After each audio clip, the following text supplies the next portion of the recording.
एक वचन आणि प्लुरल म्हणजे अनेक वचन. बघा आता आपण मराठीमध्ये नकळतपणे एक वचन अनेक वचन या शब्दांचा उपयोग करत असतो.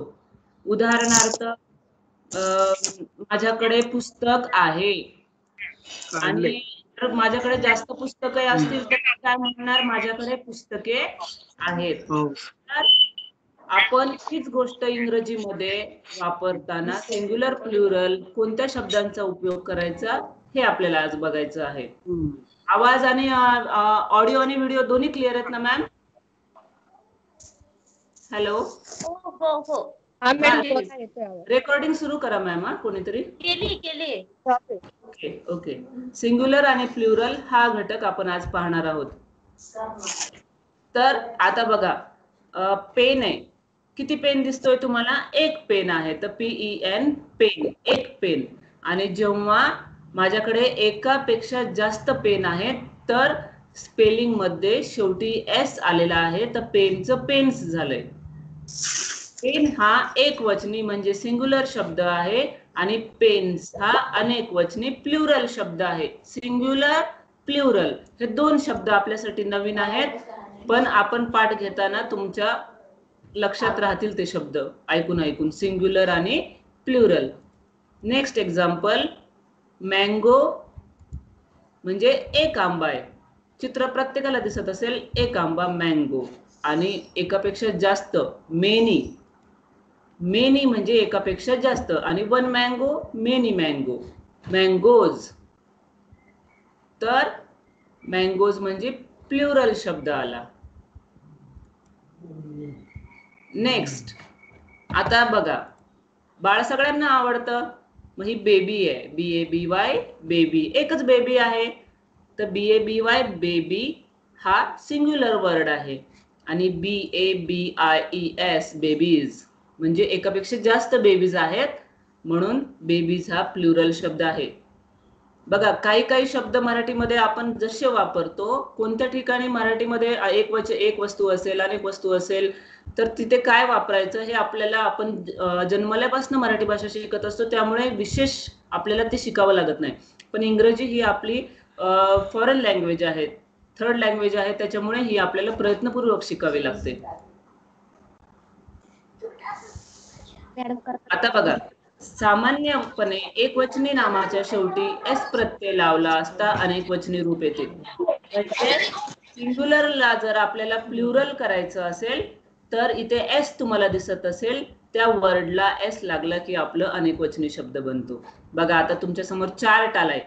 चार्ट मध्ये दोन रकाने आहे, सिंग्युलर आणि प्लुरल. सिंग्युलर मध्ये बघा BED बेड आणि इकडे BEDS बेड्स झालंय. SISTER सिस्टर आहे. आणि फक्त प्लुरल म्हणजे अनेक वचन करताना सिस्टर्स आलेला आहे. म्हणजे मला एक बहीण आहे, सिस्टर. आणि सिस्टर्स म्हणजे एकापेक्षा जास्त बहिणी आहेत. मग एक असू शकते, दोन असू शकते, तीन असू शकते, चार, फक्त एकापेक्षा जास्त म्हणजे many sisters. Next, BIKE bike आणि BIKES बाईक्स. वन बाईक आणि मेनी बाईक्स एकापेक्षा जास्त आहेत तर त्याच्या पुढे S आलेला आहे. One dog, many dogs. कुत्रा आहे, कुत्रे आहेत. बघा मराठीमध्ये आपण सरळ वापरतो कुत्रा, कुत्रे, तसं डॉग आणि डॉग्स. Computer, computers. फक्त शेवटी S लागलाय. ROOM room, rooms. ओके. आता हे साधारणपणे सहसा जास्तीत जास्त शब्दांना S लागला की त्याचं अनेक वचनी रूप येतं. आता नेक्स्ट आहे बघा, थोडं आपण हे सावकाश घेऊया. S तर मेजॉरिटी शब्दांना S लागलं की सिंग्युलरचं प्लुरल बनते. पण काही असे शब्द असतात ज्यांच्या शेवटी S, SH, CH, X किंवा O जर आला तर शेवटी S ऐवजी ES लागणार. म्हणजे सिंग्युलरचं जर प्लुरल करायचं असेल तर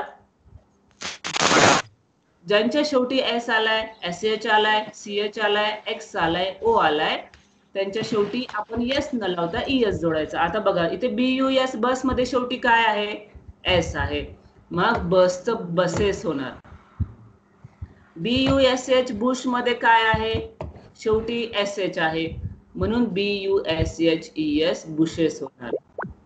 WATCH वॉच मध्ये CH आले लास्टला, लास्टचे वर्ड लास्टचे लेटर्स बघा, CH, X आणि O, SH CH X आणि O, 1 by 1 बघा.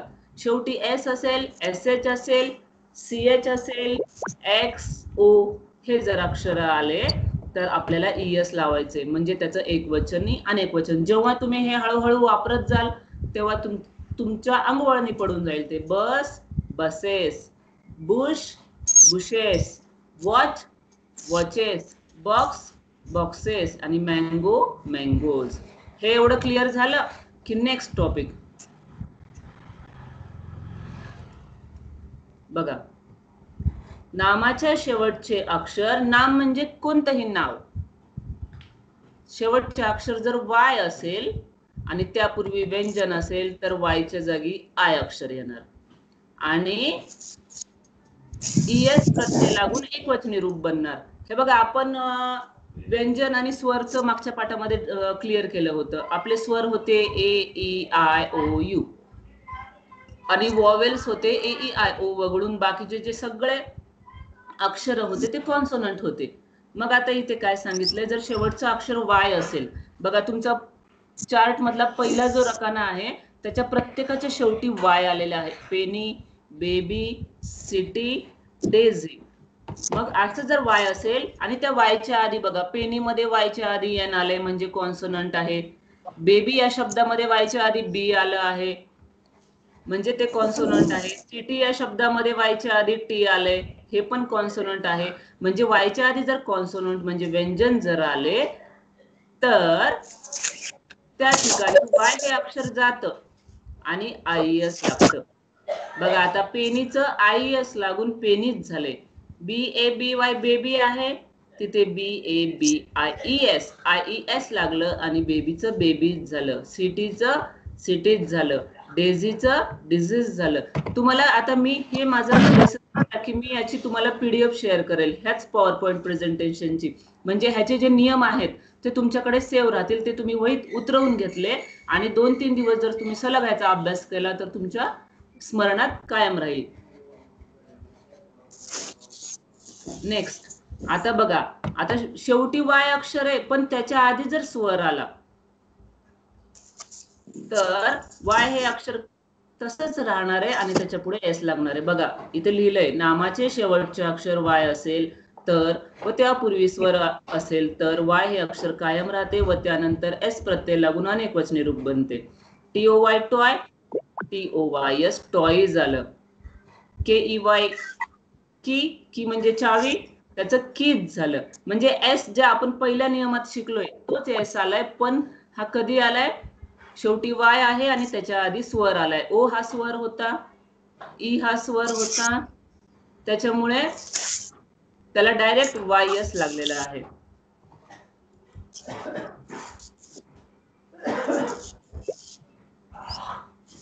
बघा काही नामांच्या शेवटी F किंवा FE अक्षरे येतात, त्यांचे अनेक वचन करताना F किंवा FE च्या जागी VES अक्षरे येतात. बघा आता तुम्हाला उदाहरण बघितलं की लक्षात येतं. आता LEAF लीफ म्हणजे झाडाचं पाने. फर्स्ट एक्झाम्पल बघा मुलांनो, लीफ आहे, लीफ मध्ये शेवटी F आलंय. मग अशी जेव्हा अक्षर असतील तेव्हा F हा निघून जातो आणि त्या जागी VES येतो. LEAVES लीव्स, लीफचं लीव्स झालंय. आता नाईफ, नाईफ म्हणजे चाकू. आता तुम्ही म्हणसान के आहे याच्यात, तर के हा सायलेंट आहे म्हणजे त्याचा उच्चार आपल्याला हळू करायचा आहे. नाईफ, नाईफ म्हणजे चाकू, त्याच्या शेवटी FE आलंय अक्षर म्हणून त्याचं सिंग्युलरचं प्लुरल बनताना नाईव्स येणार. लाईफ म्हणजे जीवन, LIFE लाईफ, लाईफ मध्ये FE लास्टला आलेला आहे म्हणून LIVES लाईव्स, एक जीवन अनेक जीवने, लाईफ लाईव्स. THIEF थीप, पुन्हा EF आलंय तर थीपचं थीव्स येणार म्हणजे एक चोर अनेक चोर. आपण मराठीमध्ये काही काही शब्दांना तसेच्या तसं वापरतो. वाईफ वाईव्स, आणि उल्फ आणि उल्म्स. बघा या उदाहरणामध्ये, या चार्ट मध्ये तुम्हाला मी ही अशी उदाहरणं घेतली आहेत ज्या शब्दांच्या शेवटी एफ आणि एफ ई आहे आणि त्यांना सिंग्युलरचं प्लुरल करताना VES आलेलं आहे. नेक्स्ट, काही नामांची अनेक वचनी एकवचनी रूपे एकच असतात. बघा काही काहींचं सेम असतं, वन असलं तरी आणि मेनी असलं तरी. आता डिअरला डिअरच आहे, one deer many deer. Ship, one ship many ship, ते त्यांचा फॉर्म तसाच्या तसा राहणार आहे. मग हे असे एक्सेप्शन आपल्याला लक्षात ठेवावे लागतात. म्हणजे एक्सेप्शन म्हणजे काही काही अपवाद असतात, ते अपवाद आपल्याला लक्षातच ठेवावे लागतात. त्यानंतर काही नामांची रूपे अनियमित असतात. म्हणजे काही काही अनियमित म्हणजे त्यांचं आपल्याला एखाद्या नियमामध्ये त्यांना बसवता येत नाही. इरेग्युलर फॉर्म, चाइल्ड, चिल्ड्रन, त्याच्यामध्ये ते उदाहरण होतं. लास्ट बघूया आपण सिंग्युलर आणि प्लुरल. इथे मी अशी उदाहरणं घेतली आहे की सगळ्या नियमात बसणारे उदाहरणं इथे आहेत. मग त्या उदाहरणांचा अभ्यास करून तुम्ही सिंग्युलरचे प्लुरल आता आपण एक एक बघूया. EYE आय आणि आईज, ह्याच्यामध्ये काय फरक आहे? EYE आय आणि आईज म्हणजे हा साधा वाला रूल आहे, पहिला वाला. PLATE plate, plates. आता बघा CHURCH, चर्च मध्ये CH आले म्हणून इथे ES आलेला आहे. 2 नंबरचा रूल आपला. BOX बॉक्स, शेवटी X आहे म्हणून ES आलेला आहे. KNIFE नाईफचं नाईफ झालेलं आहे. तर हा चार्ट तुम्ही पुन्हा एकदा अभ्यास करायचा या चार्टचा. या पॉवर पॉइंट प्रेझेंटेशनच मी PDF बनवलेलं आहे. ती PDF मी माझा पाठ झाला की तुम्हाला शेअर करेल. ती PDF शेअर केल्यानंतर ते तुम्ही नियम वहीमध्ये उतरवून घ्यायचे आहेत, म्हणजे ते तुम्हाला सोपं जाईल. आता मुलांपैकी तुमच्या लक्षात आलं का आपण काय काय शिकलो? आता मला BOOK, बुक, बुकचं सिंग्युलरचं प्लुरल कोण करून दाखवेल? BOOKS books. Very good. कोणी सांगितलं रे? ऋतुराज. व्हेरी गुड, बरोबर सांगितलंय तू. हा आता TABLE टेबल, टेबलचं प्लुरल कोण सांगेल? TABLES table. Very good, very good बाळा. ही PDF तुम्ही अभ्यास करा, नियम वहीमध्ये लिहून घ्या. पुस्तकामध्ये तुम्हाला अनेक वेळा कुठे आहेत त्याची यादी बनवा, म्हणजे तुम्हाला आज शिकलेलं कायम म्हणजे लक्षात राहील. मॅम रेकॉर्डिंग स्टॉप करा.